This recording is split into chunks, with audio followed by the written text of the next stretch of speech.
저는 KBS에서 기자 생활 29년 하고 지난해 3프로TV라는 조그마한 유튜브 채널로 옮겨간 김호장 기자라고 합니다.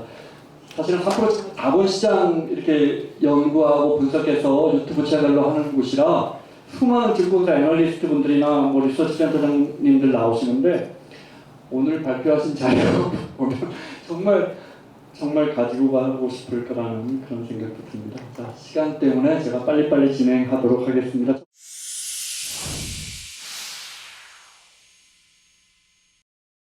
첫 번째 질문은 공통된 건데 하나씩 순서대로 말씀해 주시면 될 것 같아요.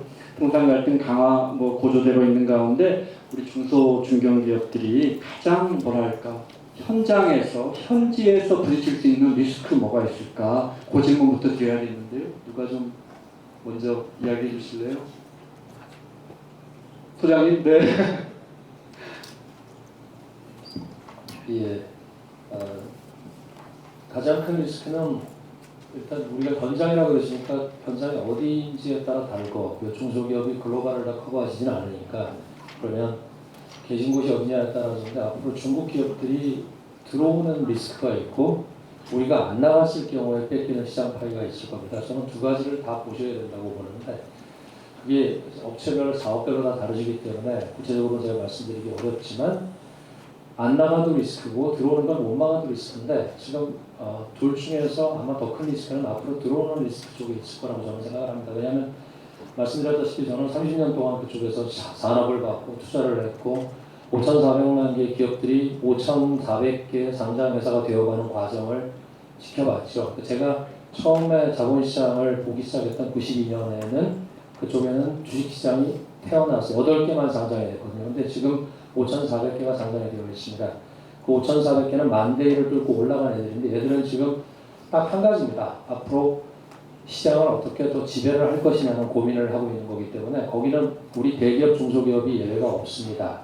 그러니까 뭐 환율을 볼 수도 있고 뭐 이런 기술을 어떻게 되는 이런 고민을 하겠지만 저는 그냥 큰 그림에서 말씀을 드리면 앞으로는 우리가 들어가지 않으면 그들이 나올 것이다. 어디서건 전장은 형성이 될 것이기 때문에 조금 크게 전략적으로 보실 필요가 있다. 전술적인 건 아마 우리 본부장님들께서 더 잘 아시니까 제가 여기까지만 말씀드리겠습니다.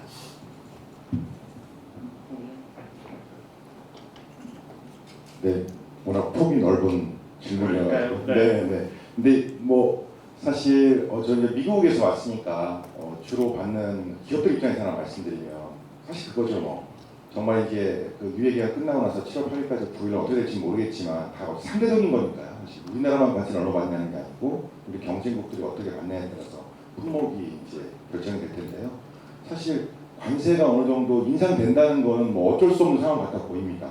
그럼 이제 사실 주로 이제 수출을 하신다는 중소 중견기업 입장에서 보면 수출이 늘지 않고 줄는 이제 효과가 생길 가능성이 높죠. 예를 들면 경쟁국이 오히려 더 우리보다 관세를 낮게 받는다면 그러면 이제 또 미국이나 뭐 이런 데로 또 투자 진출을 생각해 보실 수 있는데 사실 이제 자금력의 문제라는 그런 이제 삼중고를 겪으실 수 있는 얘기를 하시는 분들이 계세요. 그러니까 단순하게 관세가 인상되는 게 그래서 뭐 공급망 다변화를 하고 규제를 잘 파악해서 이제 쉽게 얘기하면은 공장님 말씀 같은 가이드라인들이 있긴 합니다. 근데 사실은 중소기업 입장에서 보면 그 공장님 말씀 같은 가이드라인을 따르기에는 너무 이제 닥쳐올 이제 불안감과 고통이 있다는 게 문제 같은데요. 이제 그런 부분에서 사실 선제적이라는 표현은 좀 그렇지만 말씀드리면 아까 중국지역본부에서도 저희가 경제통상협력 데스크 통해 가지고 여러 가지 정보를 실시간으로 전달드리는 걸 말씀드렸는데 저희가 그게 총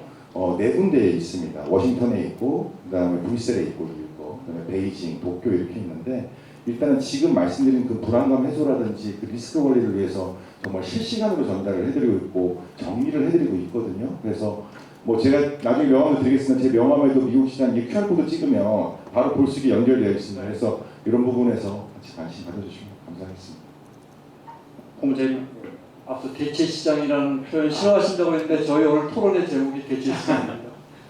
제가 사실은 이제 미중 통상 갈등이 고조가 되면은 가장 두려운 부분은 뭐냐면은 아까 우리 이금하 본부장도 처음 발표 때 얘기한 것처럼 이제 자유무역 질서 체제가 완전 이제 무너져 갔고 미국이 어떻게든지 중국하고 디커플링을 하려는 노력들을 할 수밖에 없을 거라고 생각하거든요. 물론 저희가 산업이라든지 여러 가지 많이 엮여 있기 때문에 완전한 디커플링을 할 수는 없다고 하더라도 기술이라든지 아니면은 어떠한 표준이라든지 이런 부분에서는 아마 디커플링을 해갈 거라고 생각되거든요. 아까 신서님도 얘기하셨지만은 지금 우리 안드로이드나 iOS가 안 되니까는 우리가 하모니 지금 OS를 하웨이가 쓰고 있고 이게 지금 휴대폰이라든지 뭐 정보통신기뿐만 아니라 그 기반으로 해서 자율적 주행이라든지 이런 걸로 계속 발전되고 있는데 만약 이런 식으로 여러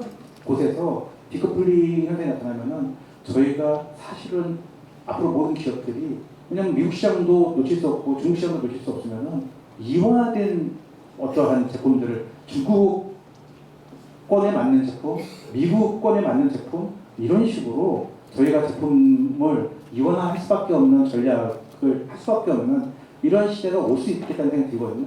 그랬을 경우에는 그거는 기업들한테 상당히 큰 부담이고 또 잘못하면은 어떤 특정 시장에서 쟤네들은 중국 회사 제품이야? 아니면 중국에서 잘 나가는 제품이야? 오히려 이게 오히려 브랜드를 해칠 수 있고 그렇기 때문에 잘못하면 회사도 브랜드도 이원화돼야 돼 이런 시대가 오지 않을까 이런 것들이 저는 앞으로 장기적으로 저희 가장 우려해야 될 리스크 중 하나가 아닐까 생각을 해봤습니다.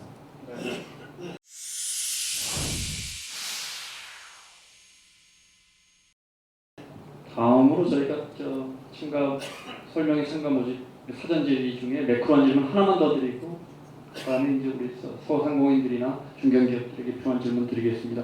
미국과 중국 사이의 한국의 역할과 방향에 대해서 물어보셨는데 이거는 강상 팀장님하고 신영관 소장님께 부탁드릴까요? 우리가 지금 이렇게 글로벌 공급망이 재편되는 과정에서 한국은 어떤 역할을 할 수 있다고 보십니까? 예, 뭐 질문이 너무 크네요. 역시나 어려운 질문 같고요. 네. 좀 생각을 해봤는데 뭐 지금 그 미중 간의 이제 갈등 같은 경우는 앞서 이제 그 다 말씀을 해주셨지만 그 민주당 정권이든 공화당 정권이든 이제 가리지 않고 그 중국에 대한 견제 기준을 이제 계속 강화해 나갈 거라고 생각이 들고요. 그런 이제 견제 조치들을 그 보통 이제 미국은 이제 굵직굵직한 이제 정책들을 추진하려면 양원 의회를 다 거쳐서 이제 법안으로 통과를 시켜야지 이제 정책을 추진할 수 있는 법적 근거가 되는 거거든요. 근데 그런 이제 굵직굵직한 법안들에 중국 견제 요소들을 하나하나 이제 집어넣어가지고 점점 이제 그 압박하는 그런 이제 수단으로 활용할 것으로 생각이 들거든요.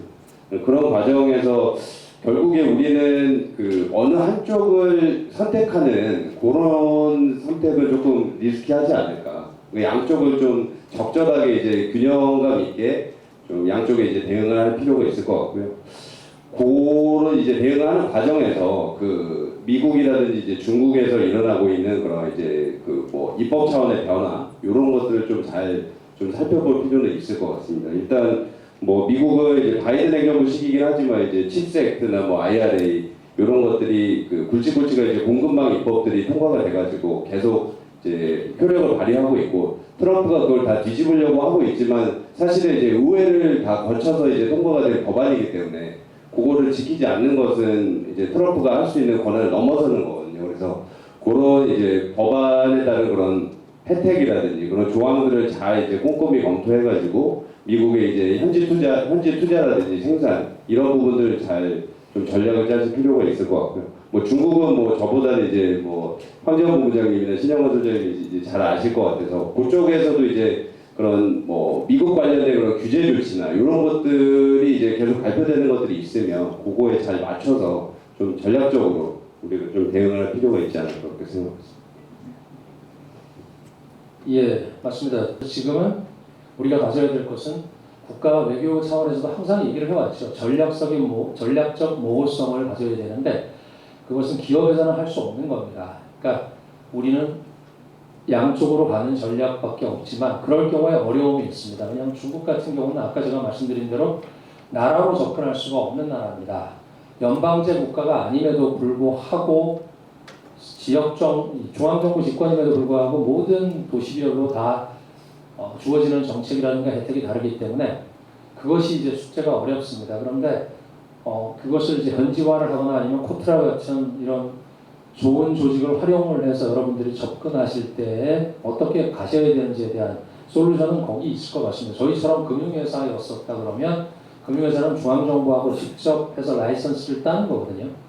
그럼에도 불구하고 지역 진출할 때는 은행 같은 경우는 또 지역은행의 지역은보감회하고 얘기를 해야 됩니다. 근데 저희처럼 전국을 커버하는 라이센스 같은 경우는 딱 중앙정부랑만 얘기를 하면 되는데 그것은 여러분들하고는 좀 거리가 있기 때문에 예외적인 조항입니다. 그러니까 결국 전략적인 모호성은 국가가 가져갈 것이지만 우리는 구체성을 가져가야 되는데 거기서 둘 다 가겠다 그러시면은 양다리로 가시면서 한쪽 다리가 그 큰 나라에서 또 어디에 걸쳐야 될지에 대한 숙제가 남아 있는 것 같습니다.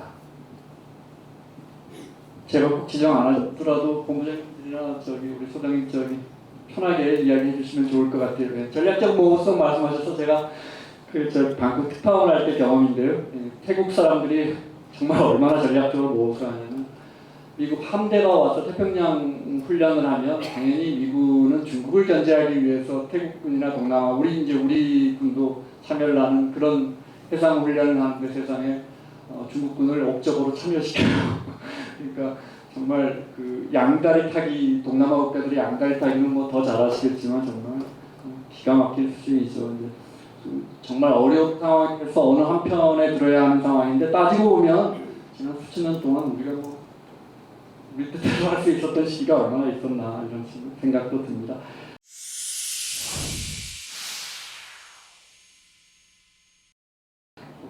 작은 질문 좀 드려볼게요.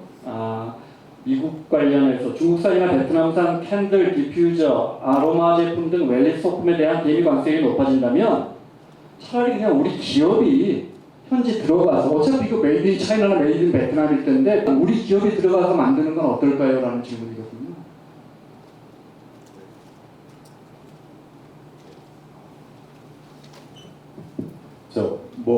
이 답변은 오늘 발표할 때도 말씀드렸지만 빠르면 어쨌든 7월 9일 정도에 한번 더 봐야 될 것 같아요. 그 말씀을 왜 드리냐면 사실 이렇습니다.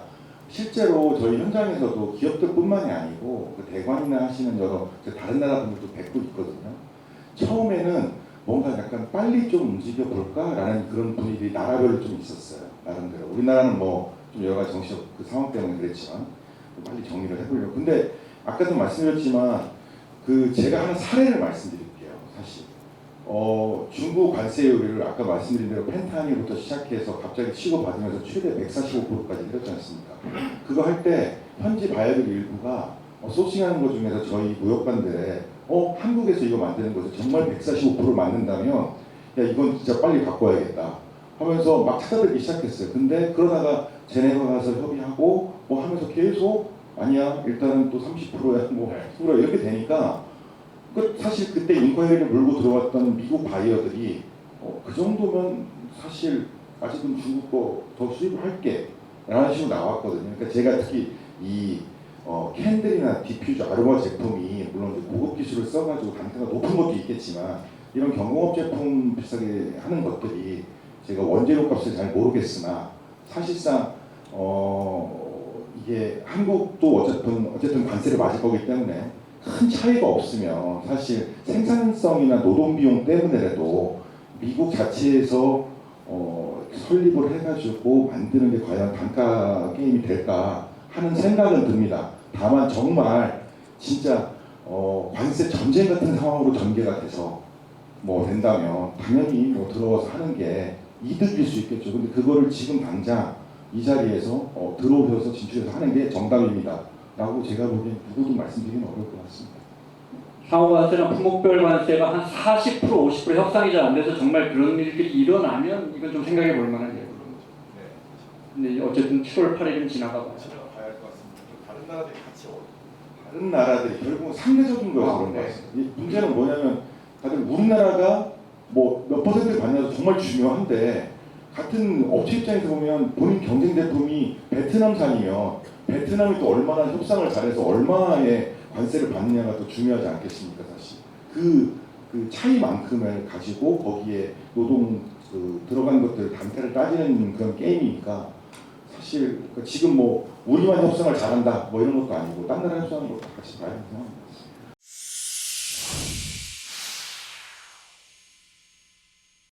다음 질문도 좀 매크로한 질문인데 한국 신정부 우리 정부가 들어서 지금 한 열흘 다 됐습니다. 새 정부가 한중관계 개선 방향은 기업 측면에서 질문을 하신 것 같아요. 우리 기업들, 소상공인들, 중견기업들이 수출하기 위해서 어떤 방향으로 개선을 해 나가야 할 것인가라는 질문 같아요.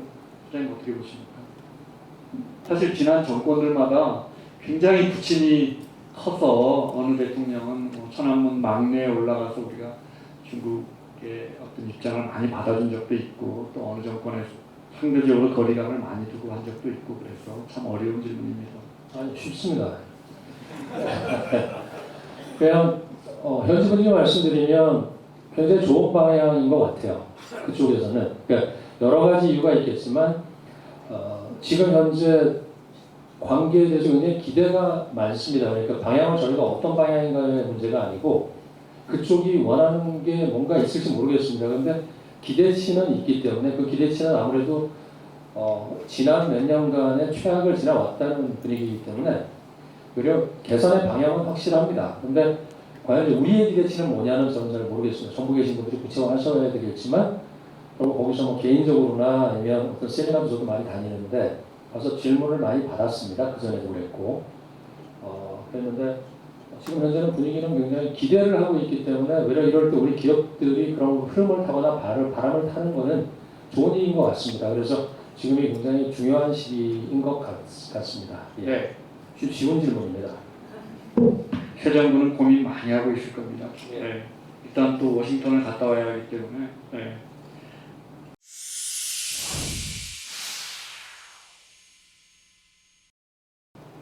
다음 질문 드릴게요. 유아용 화장품을 취급하는 업체입니다. 유아용 화장품. 기존의 중국 시장은 캐시카우로 미국 시장은 전략 국가로 진출하고 있습니다. 실무적으로 수출기업이 택할 수 있는 전략은 어떤 게 있을까요? 혹시 네. 먼저 말씀 드릴까요? 이제 이런 화장품 놓고 말씀드린 뭐 그렇긴 한데요. 사실 이거는 이렇게 하나 비유를 드릴 수 있겠습니다. 아까 인사이트 말씀드리면 제가 사실 워싱턴 DC 근무하기 전에 뉴욕에 잠깐 근무를 했었거든요. 다니다 보면 맨하튼에서 각각의 조그만 이런 그 화장품이나 아니면 패션 이런 편집숍이나 이런 거를 실제로 한국계 젊은 분들이 여러 가지 리스크를 지더라도 오픈을 하시는 분들이 계세요. 적극적으로 여쭤보면 맨하튼에서 나름대로 인지도를 어느 정도 얻으면 아까 말씀드린 전략 국가라는 게 뭐냐면 이게 뭐 반대로 미국 시장에서도 이제 먹히겠지만 나중에 유럽이라든지 이런 데 진출할 수 있는 기반이 됩니다. 그래서 어렵더라도 여기서 성공하기 위해서 노력하고 있습니다. 이런 얘기를 합니다. 다만 다들 이제 처음에 특히 이제 화장품이나 이런 거 하실 때 아까 B2B나 이제 온라인이나 여러 가지 실제로 오프라인하고 이런 게 있겠지만 고생하시는 게 미국이 어떤 나라입니까? 반품의 천국이잖아요. 그러니까 사실은 그런 리콜이나 이런 부분에서 처음에 소유제를 가지고 이제 같이 미국에 덤비시는 분들이 진출하려고 하시는 분들이 많은 애로사항을 겪어요. 사실 뭐 1000개 팔면 예를 들면 뭐 일부만 오는 게 아니라 그러다 보니까 현지에서 물류 셋업이라든지 지원해 주시는 분들 이런 분들이 많이 필요한 상태가 되고 그런 사업을 그래서 미국에서는 중점적으로 물류 사업을 저희가 그런 4PL, 3PL이나 풀필먼트 사업을 해서 많이 하고 있는 형태를 하고 있습니다. 사실. 그래서 뭐 어쨌든 간에 사실 소위 말하는 미국 시장에서 어느 정도 나 이게 좀 돼? 라고 하면 타 국가 선진국 시장에 진출하기가 좋은 개념에서의 전략국가 그런 인사이트 측면에서의 노력이 필요하다고 생각하고 다만 아까 말씀드린 대로 리콜이라든지 물류라든지 이런 부분에서 현장에서 대응할 수 있는 체계를 먼저 생각하시고 들어오시는 게 좋겠다는 생각을 갖고 있습니다.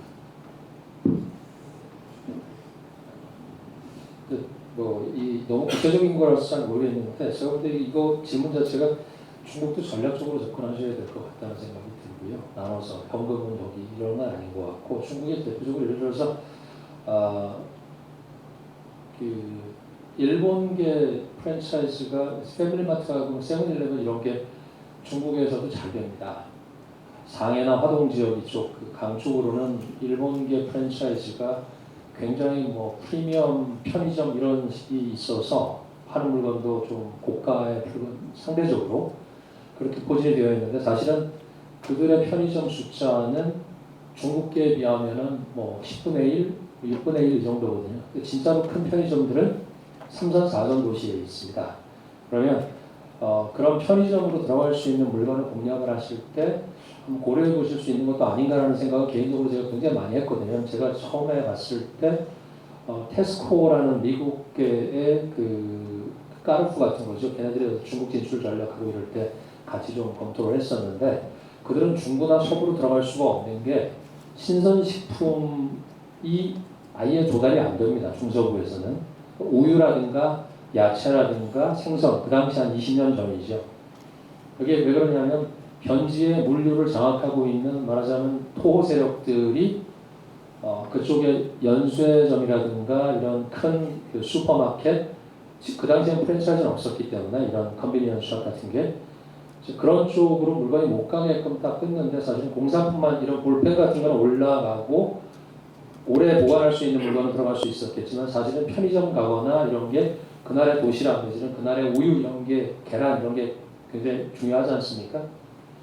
그것처럼 3, 4선 도시는 지금도 아마 비슷한 모습일 거라고 생각을 합니다. 그런데 그런 데는 이런 사실 한국계 기업들 중에 제일 제가 아쉬운 게 공사 중소기업들이 갈 때 뭔가 이렇게 이 오프라인 매장이 있거나 아니면 온라인 매장이 있어서 그걸 중개해 줄 수 있는 한국계 기관들이 있으면 조금은 좀 국가에서도 그렇고 연결이 될 텐데 중국은 지금 없습니다. 없고 우리 이마트도 옛날에 철수를 했고 그런 상황이 되면 결국 현지화 전략이라고 그러면 들어갔었는데 일선 도시에 패밀리마트나 세븐일레븐, 로손이 제일 많은데 그런 데 들어가서 하실 수 있는 건 제한이 있을 겁니다. 그러면 3, 4선 도시 아까 말씀드린 대로 50만, 100만 되는 도시에는 지금 매장이 제일 많은 게 4만 개 있습니다. 그리고 조그만 데도 한 2만 개씩 있기 때문에 주로 광동 지역이라든가 이런 중서부, 남부 쪽에 있는데 그런 쪽은 사실 소스도 없고 정보도 별로 없으실 것 같아요. 그런데 좀 찾아보시면 그런 데서는 한국 제품들이 좀 필요하지 않을까. 굉장히 모순된 상황이지만 그렇게 중국에서도 세그먼트를 좀 나누시다 보면 나한테 맞는 뭔가가 뚫릴 것이고 그런 때는 사전에 투자를 좀 하셔서 파악을 해보시면 좀 답이 있지 않을까라는 저는 자본시장 쪽에서 보는 그런 어줍지 않은 어드바이스를 드립니다.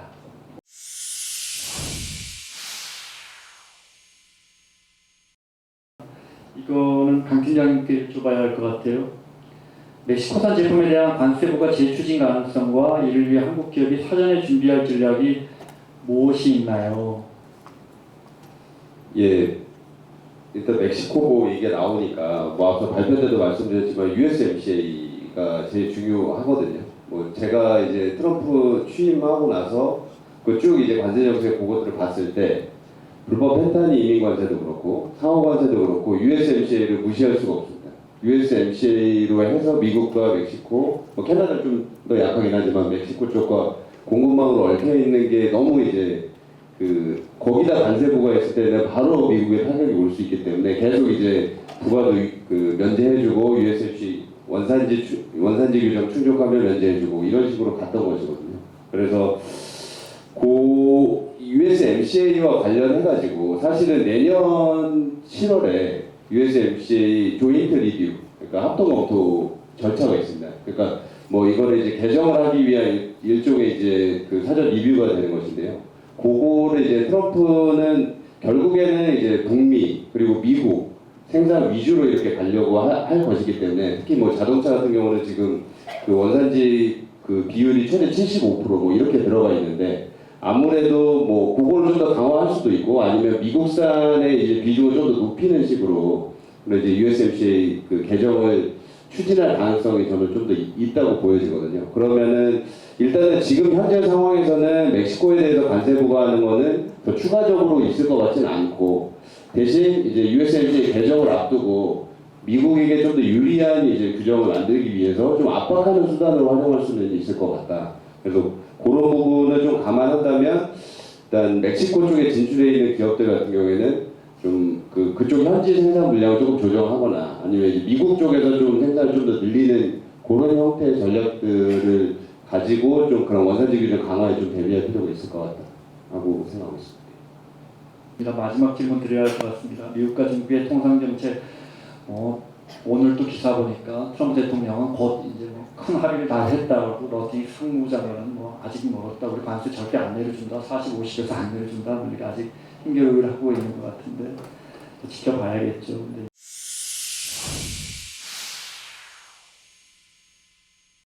근데 이제 너무 총론적인 질문일까요? 우리 기업들이 흔들리지 않은 묘수가 어떤 게 있을까? 이 질문 오늘 마무리로 드리겠습니다. 네 분 의견 다 듣겠습니다. 우리 소장님부터. 네. 지금 협상이 앞으로도 계속 있겠지만 오늘 협상을 사실 중국에서는 크게 다루지는 않고요. 그러니까 미국은 대통령 백악관부터 해서 상당히 잘 된 것처럼 얘기를 하는데 저는 항상 더블 체크할 때 중국 측은 어떤 반응일까라고 볼 때 중국은 굉장히 자기 스타일대로 그대로 그냥 평탄하게 느끼고 있는 것 같습니다. 그리고 평가를 한다 그러면 이게 분명히 좀 약간 그 디에스컬레이션이라고 그러죠. 약간 좀 이게 톤 다운이 된 건 있는데 이게 전략적으로 리세트가 될 정도로 완전히, 근데 중국은 이걸 말하거든요. 완전히 이제 리셋이 되는 관계, 우리랑 완전히 좋아져서 반도체도 옛날같이 하고 우리도 히토를 주고 시장도 열고, 근데 미국은 절대 그렇지 않을 거기 때문에 결국은 이들은 앞으로 한 10년 시간을 두고서 완전히 이별을 준비를 하고 있다는 것은 지금까지는 변함이 없는 것 같습니다. 그렇기 때문에 우리 한국이 그 사이에서 어떻게 포지셔닝 할지는 정부도 그렇고 기업도 똑같은 것 같아요. 그러니까 두 시장을 아예 안 보든가 아니면 둘 다 들어가든가 어느 한쪽만 선택하는 것도 굉장히 큰 리스크 같습니다. 그래서 그게 우리가 지금 앞으로 굉장히 어려운 숙제를 앞두고 있다. 이게 중소기업들도 마찬가지인 것 같고요. 아까 말씀드린 대로 중국이 나오는 것은 더 큰 리스크 같습니다. 과거에 테무라든가 알리바바 이런 쪽을 통해서 나오는 물건들이 우리 남동공단이나 시화공단에 어려움을 가져온 것처럼 지금도 그럴 거고요. 앞으로도 계속 그런 현상들은 나타날 건데 이제 전기차까지 조금씩은 들어오고 있는 상황인데 중국이 어려우면 우리한테 미치는 영향의 크기가 훨씬 더 커지고 있는 세상에 살고 있는 것 같습니다.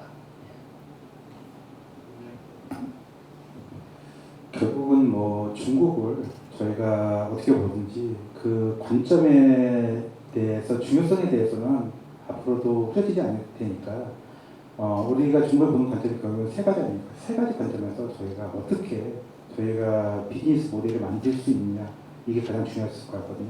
첫 번째는 결국은 중국은 앞으로도 거의 변함없이 우리나라 최대의 수출 시장일 겁니다. 왜냐면은 이게 소비시장이 아니더라도 B2B 시장 아까 얘기한 것처럼 중국의 제조업이 지금 아까 우리 심사위원님 얘기하신 대로 전 세계의 35%의 생산 캐파를 갖고 있어요. 여기가 원하는 소재, 부품, 장비 우리가 만들 수 있다고 하면 계속 시장이 열려 있으니까 이런 데에 대해서 저희가 중국 시장에 대해서 정말 자신감을 갖고 계속 수요를 찾을 수 있는 노력을 해야 될 것 같고, 두 번째는 투자하는 관점에서 우리가 중국이 이전에는 세계 최대의 이 투자 대상지일 때는 사실 중국을 저희가 생산 기지로 같이 시장으로서 안 봤거든요. 이제는 시장으로서 봐야 되는데 이제 투자를 할 때 우리가 어떻게 했든지 그 전에 실패했던 경험들을 반출해가지고는 리스크 없이 최대한 중국의 힘을 이용해서 우리가 투자할 수 있는 방법들을 찾아나가야 하거든요. 왜냐하면 세 번째는 결국은 공급망 안정화, 기지 이런 데인데 히토류 이런 것만 보시지 마시고 결국은 중국이 전 세계가 가장 높은 생산 캐파 가진 나라니까 이걸 우리가 어떻게 잘 활용할까를 고민해야 되거든요. 어제도 저희가 업종들 협단체 모임할 때 지금 우리나라가 조선이 미국에서 되게 조선 협력의 수요가 많다니 이런 거 막 얘기하는데 고민하는 지점이 뭐냐면은 우리나라가 수요가 생긴다고 해서 그 독을 계속 여러 개 만들 수가 없지 않습니까? 그러니까는 현재 갖고 있는 독을 최대한 저희가 활용을 하려고 하면은 상당 부분의 블록들은 중국에서 갖고 와서 여기서 조립만 해서 하는 게 제일 좋은데 이거 막히냐 안 막히냐 이런 얘기를 하지 않습니까? 제가 얘기하는 건 뭐냐면요. 중국의 생산 공급망을 우리가 어떻게 잘 활용해서 부가가치를 높일 수 있냐 이거를 고민해야 될 시점이라고 생각하거든요. 왜냐면은 예전에는 중국 사람들이 오면은 우리 면세점 갔는데 지금은 면세점 안 가고 올다모라고 해가지고 올리브영, 다이소, 무신사 가서 올리브영 가서 화장품 사고 우리 저기 무신사 가서 옷 사고 다이소 가서 생활용품 사거든요. 그럼 다이소에 있는 제품들이 다 메이드 인 차이나예요.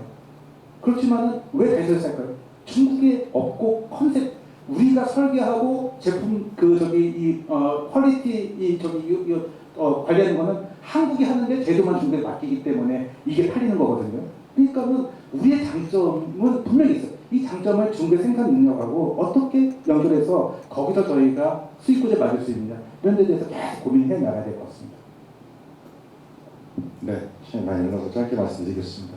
묘수가 있으면 제가 알고 싶습니다. 근데 사실 말씀드리면 묘수보다는 중소중견기업 입장에서 말씀드리면 체력, 주의력, 다시 보기 정도라고 말씀드리죠. 이 같은 얘기인데요. 사실 아까 제가 발표할 때 말씀드렸지만 어차피 통상환경이 변하는 세계에서 보면 예전에는 무조건 저비용으로 효율화되는 항상 그런 것만 찾았거든요. 근데 이제 아까 그냥 사례 조금 못 말씀을 하나를 그냥 보태드리면 일전에 이케아가 심지어는 그거 준비한다고 제가 한 1년 걸린 걸로 알고 있거든요. 이런 세상이 올 것 같아서. 근데 그 상하이에서 준비해서 여기 와서 한국에 와서 할 때도 미리 한국 만날 업체들을 다 섭외를 했고 심지어 자기네 구매 정책, 단순한 구매 정책이 아니라 사실은 그때 온 목적은 재생 재료를 활용해서 하는 제품군만 소싱하는 거였어요. 그거는 한국에서 하고 싶다는 거예요. 예를 들면 그렇게 이케아가 이사회를 통해서 본인들 유럽 이사회에서 결정을 했다는 겁니다. 사실. 그러니까 뭐냐면 그런데 얘기를 하다 보면 다시 아까 홈디포도 그렇고 어떤 게 있냐면 저희들이 기업분들을 접촉하다 보면 이런 얘기를 하세요. 아 제가 예전에 거기다가 해보려고 좀 해봤는데 아우 우리는 단가가 안 맞고 안 되던데요. 그럼 한번 만난다고 되겠어요? 될 수도 있습니다. 왜? 통상환경이 변하고 있습니다. 그래서 묘수는 따로 없지만 사실 체력과 주의력 다시 보기가 뭐냐면 현재 예전에 작년에 재작년에 5년 전에 1년 전에 알고 있던 지식과 이런 개념들이 사실 올해 어떻게 적용될지는 누구도 모르고 그런 글로벌 기업들이 소싱처를 어떻게 할지도 우리도 모릅니다. 하지만 그런 것들이 발굴이 되면 다시 한번 저희 포털을 통해서 대시해 주시면 감사하겠습니다.